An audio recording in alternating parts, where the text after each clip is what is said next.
During the 96 days of summer vacation, I lectured on the Shurangama Sutra to those college students. During that time, there was only a half-day's break on Saturdays. Aside from that, I lectured on the sutra every day, and they all took notes.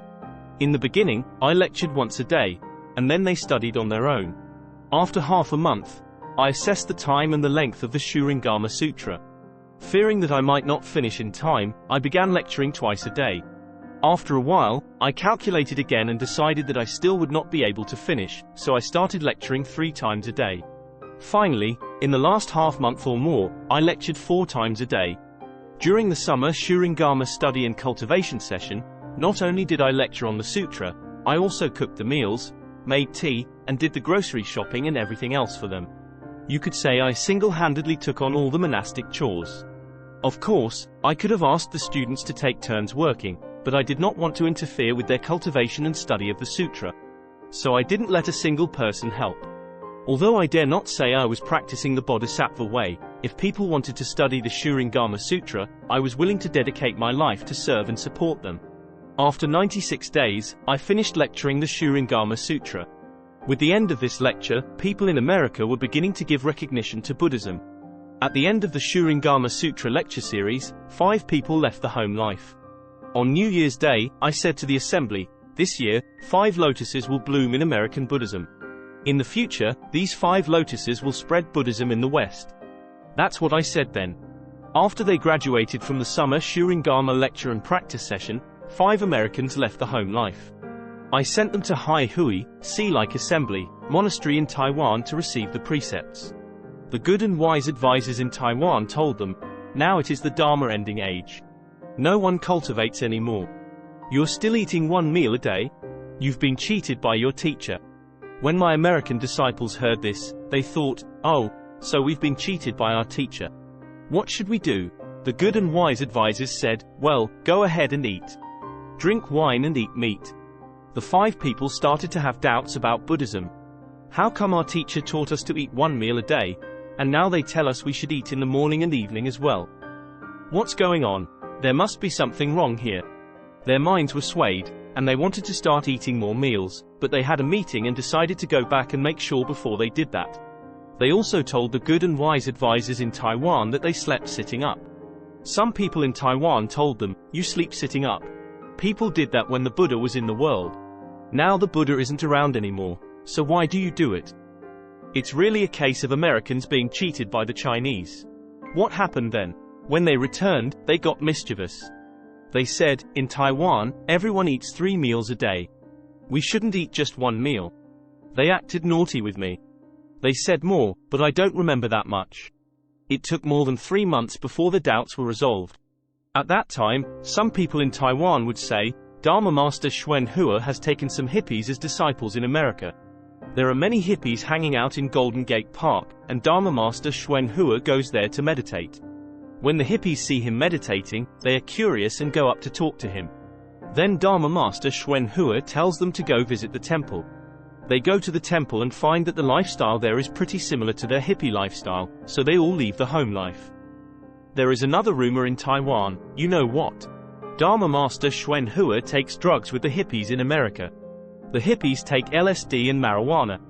They can get high on just 1 capsule of LSD and feel as carefree as if they were in the land of ultimate bliss.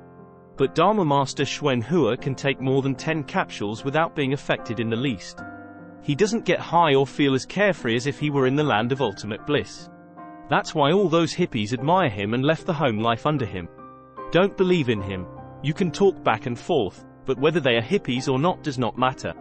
He who works hard in cultivation is good. He who does not work hard in cultivation is not good. If he is not a hippie, but he does not cultivate, that is not good. If he is a hippie and he cultivates, that is just as good. Therefore, in Buddhism, mere talking about cultivation doesn't count. There must be real practice and real benefit. Don't just say, "I have concentration. I have this samadhi or that samadhi." And another person also comes up with another kind of samadhi. Now I will tell everyone about some lines that I thought of. Paying lip service to samadhi, they say, "I am right and you are wrong." In time, their original appearance is revealed, and they are covered with offenses.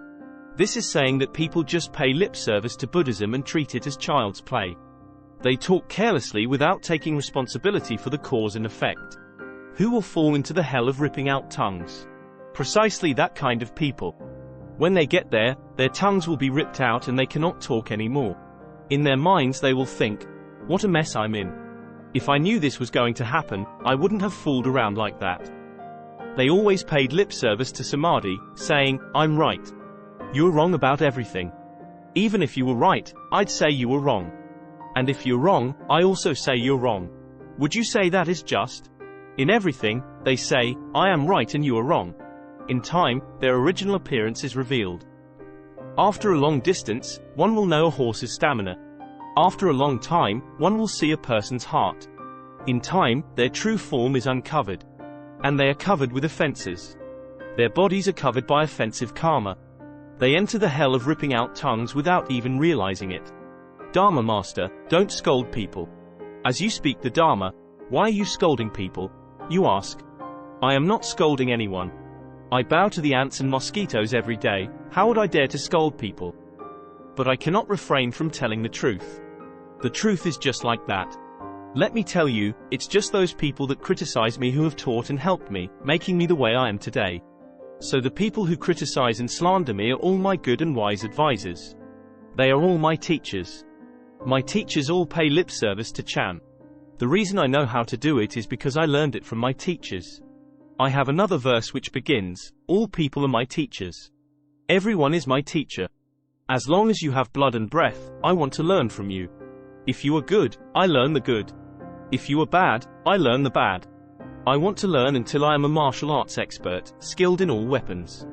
That way, when I am challenged to a fight, I will have many winning moves. I am a teacher for all people. I am also everyone's teacher. I always teach myself. I am very often a teacher for myself. I am also constantly a teacher for others.